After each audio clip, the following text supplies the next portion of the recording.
Terpujilah Kristus dari kekekalan masa lampau, masa kini sampai pada kekekalan yang akan datang. Kembali bertemu dengan saya, Pendeta Jonathan F. Lupulalan, pada hari Kamis, tanggal 26 Agustus tahun 2021. Mari kita berdoa minta pimpinan Roh Kudus untuk pembacaan firman Allah dan pemberitaan firman Allah. Mari berdoa. Tuhan Yesus, kami sangat membutuhkan urapan Roh Kudus pada waktu kami membacakan firman Allah dan memberitakan firman Allah. Dan para pendengar, Tuhan juga memberikan penerangan Roh Kudus untuk mereka dapat mendengar dengan baik, dan kami semua dapat melakukan firman Allah berdasarkan pimpinan Roh Kudus. Berfirmanlah, karena kami sudah siap untuk mendengarkan firman. Dalam nama Tuhan Yesus kami berdoa. Haleluya, amin. Mari kita baca firman Tuhan yang diambil dari Injil Lukas pasal yang ke-14, ayat 15 sampai ayat 24, tapi saya akan membacakan saja ayat yang ke-15. Firman Tuhan berbunyi begini: Berbahagialah orang yang akan dijamu dalam kerajaan Allah. Tema kita pada hari ini adalah melayani Kristus dengan kasih dan kerendahan hati.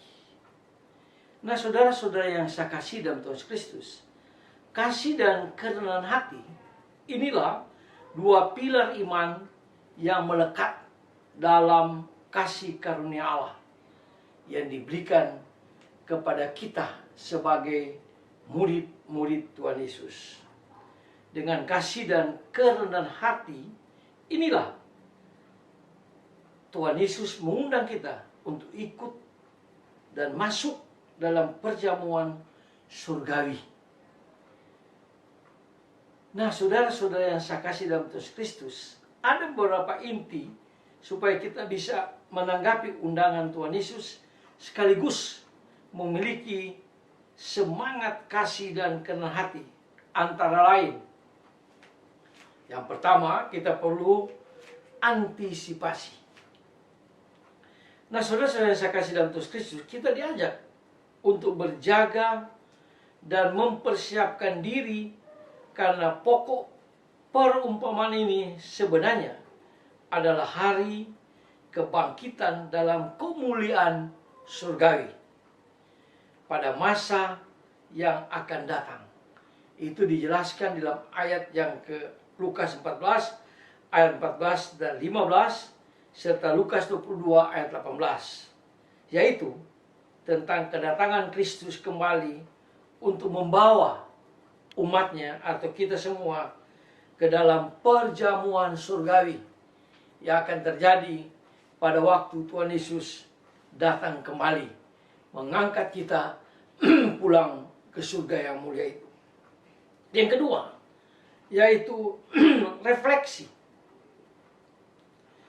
Kita diajak oleh Tuhan Yesus untuk berenung tentang tanggapan kita terhadap sapaan dan undangan Tuhan kita Yesus Kristus. Ada banyak orang yang pada mulanya menerima undangan itu, tetapi kemudian tidak datang karena sibuk.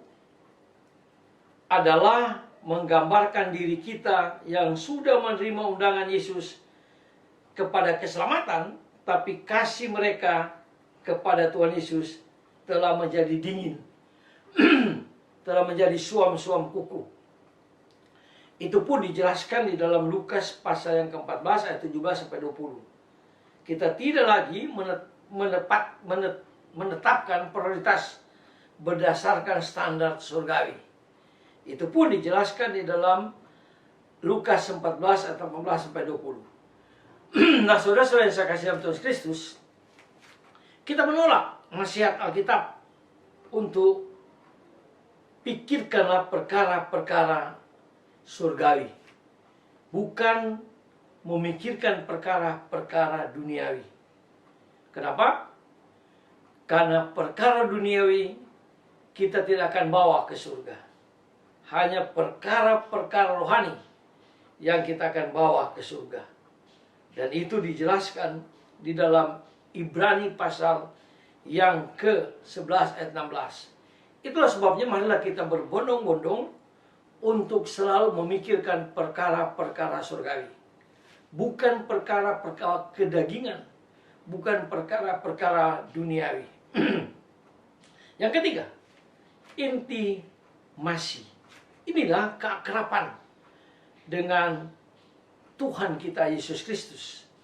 Bersatu dan bersekutu terus-menerus di dalam rumah Tuhan.